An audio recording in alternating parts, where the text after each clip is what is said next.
Hi, here's a bunch of writing. You have some writing to do. This is about your first writing assignment this quarter, and it will be an op-ed. Now, I'll tell you what an op-ed is. An op-ed is an opinion piece about a current event. It's called an op-ed not because of opinion, starts with OP, but because opposite starts with OP. It started because of in newspapers, imagine yourself opening up a newspaper. On the right-hand side is going to be what the newspaper wants to tell people about a current event, about the going popular opinion regarding the current event, etc.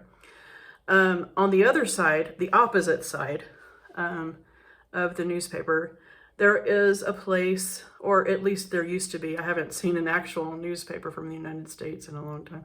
Anyway, there used to be a place where you could write an opinion and send it into the newspaper. Now, we still have op-ed pieces nowadays, whether or not we're looking at an actual physical newspaper, and that's why people tend to think that the OP stands for opinion. I'm just giving you a little information that you may not know. Anyway, let's get to what I want you to do. I'm going to back out of the photo so you can see all of this. So on your op-ed piece, I want you to give your perspective on a current event. It'll be about 30 sentences. If it's 28, if it's 35, it's okay. Subject of this is going to be a current local event. Notice I put local in all capital letters. That means that it cannot be about something that happened in Egypt or in Florida, unless you have a very Honduran teenager perspective on what happened in Egypt or in Florida. Your perspective on it as a smart Honduran teenager should be relevant. Okay, so think about that. That's who you are as you're writing. You are a smart Honduran teenager, and somebody might want to know what you have to say about XYZ event. The occasion is to write for an international teen news site. So that means that it needs to be informative, but not too heavy, and somewhat entertaining, but still serious. Okay. Your audience is going to be English-speaking teens interested in international events and perspectives. Your purpose is to inform and to influence opinions. Okay, so you want people to get your perspective, which is going to be different than maybe most other people's perspective because you're a teenager, because you're Honduran, because you were there when it happened, or whatever. Pre-writing. Get your pre-writing approved by me before drafting your op-ed piece. So this is your pre-writing to write the peg, problem, and promise. What happened? That's the peg. You need to say what happened, when, where, why. One sentence. Just write one sentence for your peg. And then your problem, I want you to put, what is at issue here? And I should have put a question mark there, but I didn't. What is at issue here? 3 sentences, 1, 2, 3. People are blank. They think blank. They do something. Okay, so I'm going to stop right here and give you an example. I haven't finished your pre-writing, but I'm going to give you an example. Let's see if I can get back in the picture. So one day when I was working for international school, sometimes I walked because I didn't live too far from the school. And this one day I was walking, and as I passed by one corner, there were 2 dead women on the side of the road with that yellow tape around them, when police are doing an investigation. And I made a couple of observations. Number one, the police weren't there at the moment for whatever reason, whether they were going out for coffee or or what was going on, but they had obviously put the tape up and were probably going to come back and continue their investigation. It was a little unsettling for me, and sorry for using such a macabre example, but it's the first thing that comes to mind.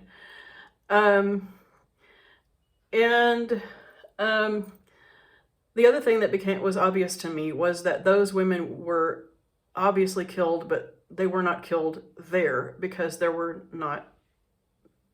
no blood. I mean, other than a little bit on them. I didn't stand around and look at them for very long. I kept walking. I had never seen anything like that, so that really impacted me. And so I would have a unique perspective on that because I passed by at that time. The next morning in the newspaper, there was an article about this, and they were saying that 2 women were killed in Colonia Oliva. Now, if you know anything about Tegucigalpa, you know that Colonia Oliva is not known for being a particularly dangerous colonia. That's where they were found. And so what happened was people became scared to walk alone in Colonia Oliva, and they began to think that maybe they were wrong. Maybe Colonia Oliva is a dangerous place. But what they were missing was, obviously, to me, even though I'm not an expert and I'm not a police person, that obviously to me, that the women were not killed there. And so I would have liked to have given my opinion about that in the newspaper if I had the opportunity, or if I knew how to give my perspective. Maybe I would have. I know how to do it in an American newspaper, but I don't know how to approach it in a Honduran newspaper. I don't know if people are extremely interested in knowing the truth about something like that. But anyway, yeah, so this led people to, let's see, people are easily influenced by what the newspaper says. They think, so they began, or I could say they began to think that Colonia was dangerous, and they avoid that Colonia and tell other people that it's dangerous. So something like that, I could write for that. For up here, I could say 2 women were found dead in Colonia Oliva on such and such date, and it's not been explained. Okay. And so PEG, problem, and promise. Promise must include should or ought to or must. So what this has to do with your opinion down here more. So I think that newspaper writers should be careful not to project their own feelings or preconceptions onto some news event. They should just give the facts. And people should be a little bit critical. They should think a little bit critically and think, wow, I wonder if that's really true or not when they read the news. So that's things that people should do. Yeah. So when you're choosing a topic, I want you to choose a topic where you will swim upstream. Maybe an unpopular opinion. You may not know what swim upstream means. It's an idiom in the English language.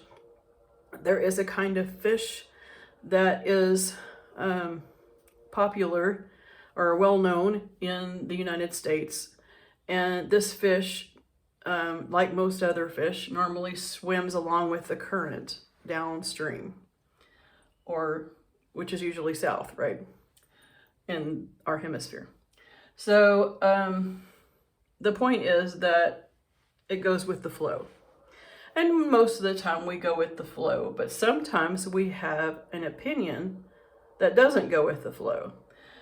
Once a year, I think it is, once or twice a year, I don't know, this fish actually turns around and swims upstream or in the opposite direction of the flow of the river, because that's what they have to do to get to the place where they lay their eggs.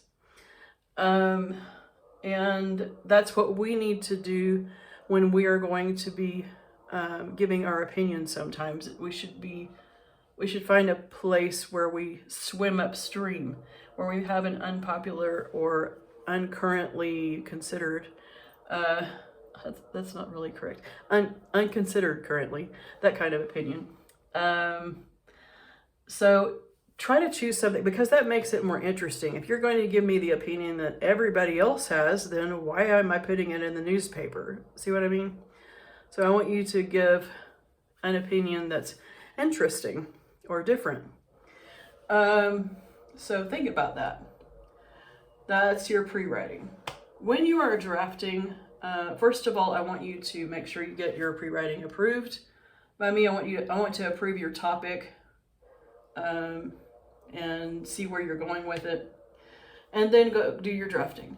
Turn your pre-writing into a paragraph. Turn all of this into one paragraph. So it shouldn't be very long. Okay. You don't need to know what I had for breakfast before I started walking to the school. You don't even know what I needed to do at the school and why I chose to walk that day. None of that's important. So you need to make sure and only include things that are important. A paragraph should not be more than like maybe 8 sentences long, maybe 10. So make sure you're not going on and on about this. So this is your introduction paragraph. Your entire writing piece, your op-ed piece, should not all be about the event, telling me what happened and then what happened and then what happened. Just be quick. And then each body paragraph should have an opinion and objective support for that opinion. And so if I were writing about finding the women there, one of my opinions would be that the police needed to not abandon the scene of the finding.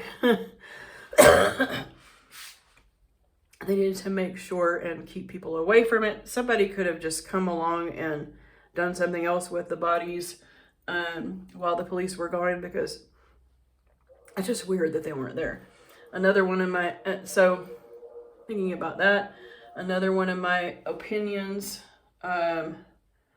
would be that the women were obviously not killed there. And this is why I think that.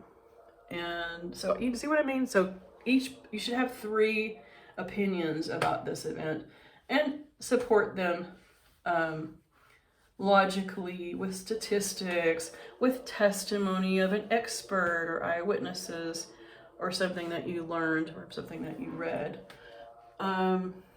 Restate your opinion at the end and the conclusion, and call to action. So we have intro and you have body and you have conclusion here. Again, around 30 sentences. Don't make it much more than 30 sentences. This should not be a long piece, but it shouldn't be super short either. I am going to be reading you one, but first I want to say, do not be sarcastic. Do not be condescending. Don't call people names. Don't be repetitive. Don't say the same thing again and again.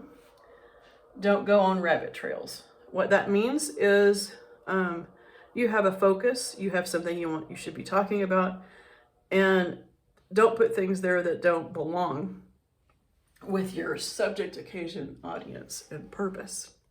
Okay, now I'm going to back up over here. You can see this, and I'm going to read an op-ed piece regarding President Biden's vaccine mandate. One reason I chose that is because this is definitely about stuff in the United States. So you're not going to be writing about this. You don't really have a relevant perspective on this. You need to write about something you have a perspective on. This particular one was written by a United States senator a few days ago. So I'm going to read it, and you can look at this. So Biden's vaccine mandate is killing our economy and hurting our workers. Imagine it's Thanksgiving and you're scheduled to fly home to celebrate the holiday with your family, but at the last minute, your flight is canceled. You try to get through to customer service to see if there's another flight, but the recorded voice comes online to advise that there will be a 4-hour wait. It's now unclear if you'll be able to make it at home at all. The reason? President Biden's vaccine mandate for federal government workers took effect right before Thanksgiving, and combined with related federal contractor and private employer mandates, caused many dedicated professionals, security personnel, pilots, ticket clerks, drivers, luggage handlers, and customer service representatives to leave the workforce or look elsewhere for employment.